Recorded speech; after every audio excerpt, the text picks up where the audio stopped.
Thank you for staying tuned to Boss Lady News. Now, I know you guys have heard of the Roxbury Film Festival and all the amazing artistry that comes through that. I want you to meet one of the coordinators for that, one of the special coordinators for that event, Lisa Simmons. How are you? How are you? I'm fine, thank you. Please have a seat. I know you're a busy lady, so thank you so much for being able to come on to the show. Well, I'm glad it worked out. Yes, I have known about the Roxbury Film Festival for years, and I have always wanted an opportunity to speak with someone who kind of planted the seed. Mm-hmm. And I think it's so important what you do for the artists that actually create these productions. Before we get into that, are you originally from the Boston area? I am. I am 4 generations Boston. So my great-grandparents, my parents grew up in Roxbury. Okay. I was born in Roxbury, then moved out to the suburbs and moved back in. Welcome back. So yes, I am originally from the Boston area and deeply, deeply entrenched. Awesome.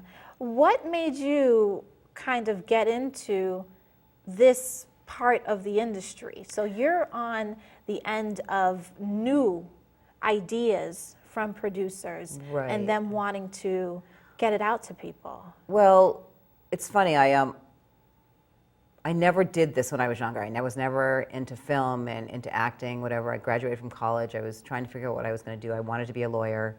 And then I was like, I don't want to do that. And I became an actress for a number of years in the Boston area. I would do plays and I would do PSAs and all these sorts of things for companies. And then I noticed that I would go to auditions and there would be tons of people auditioning who I didn't know. And I was like, this is Boston. How do I not know these people? Right, right. And then I realized that it didn't matter whether or not you were talented or whatever. It was sort of like the way you looked. It was like, did I have long hair that day? Did I have short hair? Was I light? Was I dark?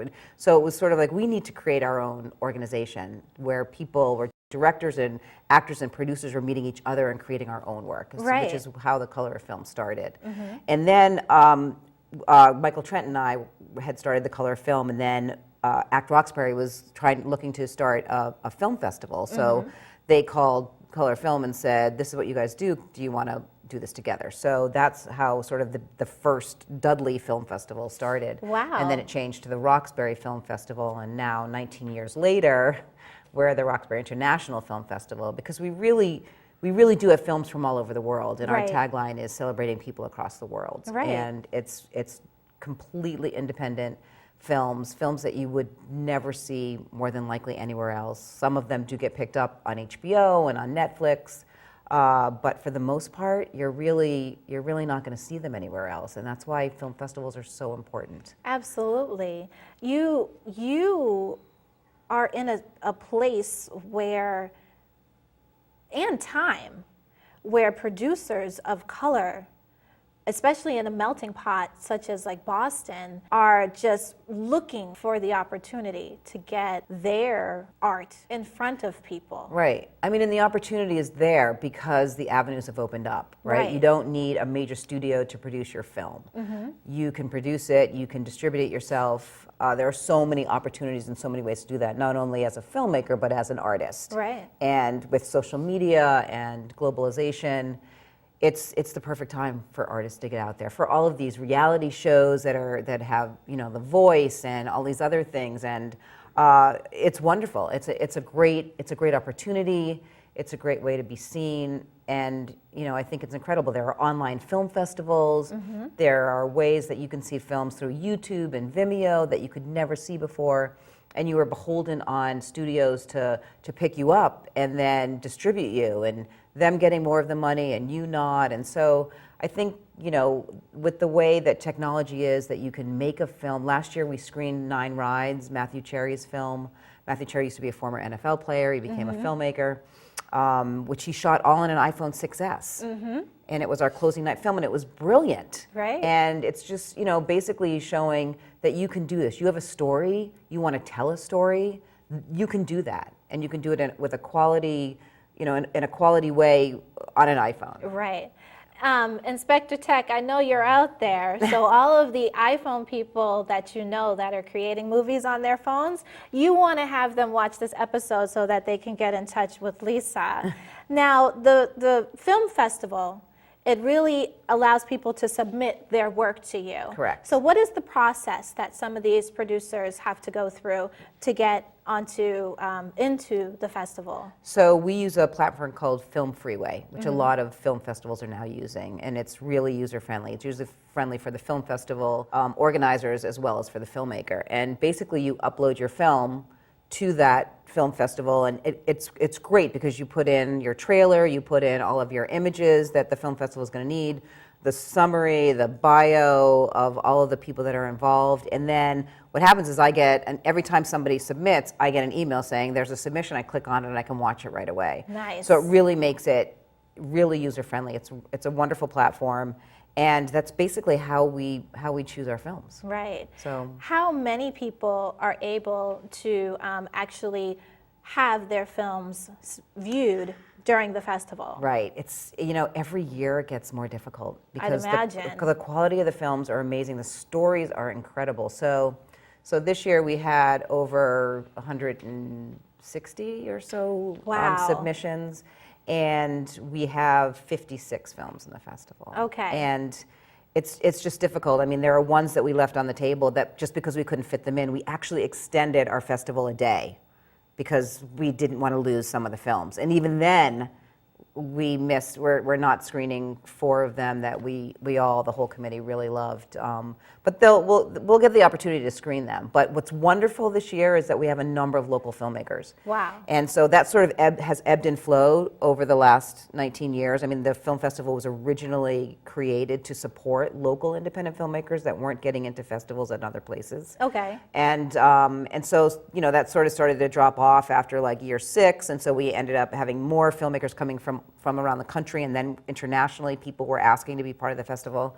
And so part of the Roxbury Film Roxbury Festival. International Film Festival, which is great. I mean, we're the largest film festival in New England that celebrates people of color. And let me correct myself, the Roxbury International Film Festival. And it's great. And now people are seeking us out and saying, when do I submit? When do I submit? When do submissions open? So, and we're really a filmmakers festival. We really care about filmmakers and we want them to be here. And one of our partners is Mass Art that helps with housing filmmakers that are coming in at a very cheap rate because, as you know, Boston's so expensive. Exactly.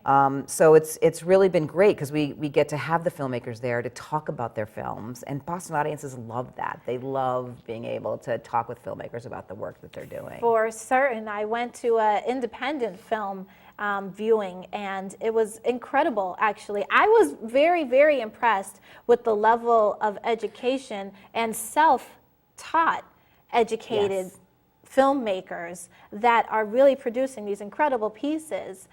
Where are some of the places that the films will be viewed, or where will they be viewed? So the main venue is the Museum of Fine Arts. And we also are screening this year at Hibernian Hall. Again, we're doing 2 films there. And Haley House Bakery Cafe is where we do our dinner and a movie program. So those are the 3 venues. Where can people go to find out about submitting, to find out about where the films will be viewed, buy tickets? The website is roxburyinternationalfilmfestival.com. Okay. That's where you can get ticket passes, you can get dinner and a movie tickets, you can get the films that are at Hibernian Hall, and then you can find out info about filmmaker hangout parties. We're doing a pitching session, so if you're a writer and you love to tell stories, we'll be doing a pitching session at Dudley Doe. Awesome. On I believe it's Tuesday, the 27th of June. And yes, and then you can also get individual tickets at the mfa.com.org/film website, where right now it's live, so you can see all of the films that are screening throughout the festival. Amazing. It's incredible. We have an incredible opening day program that starts at 3 on June 22nd, which starts with a documentary about Metco, and then we're doing a documentary on Body and Soul, the music that was one of the largest jazz songs that to be performed by both Jewish and African American Nice. musicians, and There then goes that combination again. it's huge. This is a huge film, and then our opening night film is a film called Tear Down the Roof: The Untold Story of Parliament Funkadelic. I'm going to be there for that one, especially because we have one of the original Parliament Funkadelic members and the Bride of Funkenstein, the original Bride of Funkenstein. I can't wait so they're for going that. to be in the house. I wasn't a part of that generation, but I grew up with listening to Funkadelic Parliament. Yes, yeah. And it's just, oh, George. I mean, talk about a character to And this was create about a lot other about characters. his role in Parliament Funkadelic. So it's going to be very interesting. So I'm super excited. Once again, give everybody the information for the Roxbury International Film Festival and where they'd be able to find out. So you can get more. tickets right now at mfa.org/film, and then you just scroll down. It'll say Roxbury International Film Festival, and you can look at all of the descriptions of the films that are in the festival. And then RoxburyInternationalFilmFestival.com, which is our website, which will give you all the information you need: dinner and movie tickets, the films at Hibernian Hall, and passes. Because it's the best way to fest is always to buy a pass, because Absolutely. we're 10 days, 56 films, and it's really you don't want to miss any. We have people that go to every single film. And we don't want to miss it. And we don't want you all to miss it. So make sure you do check out the Roxbury International Film Festival. Lisa, thank you so much for coming on to the show. Thank you for having I can't me. wait to have you back on again. Yes, because and I can't wait to wanna have stay you updated. come to the festival and interview some of these filmmakers. I would love to. We would love to, right? We'd love to Yes. meet some of these people. Love to. We're going to cut to a PSA, and when we come back, you guys, one more time, we'll get to hear Chocolate Snowflake before we go, all right? We'll be right back. Don't go anywhere.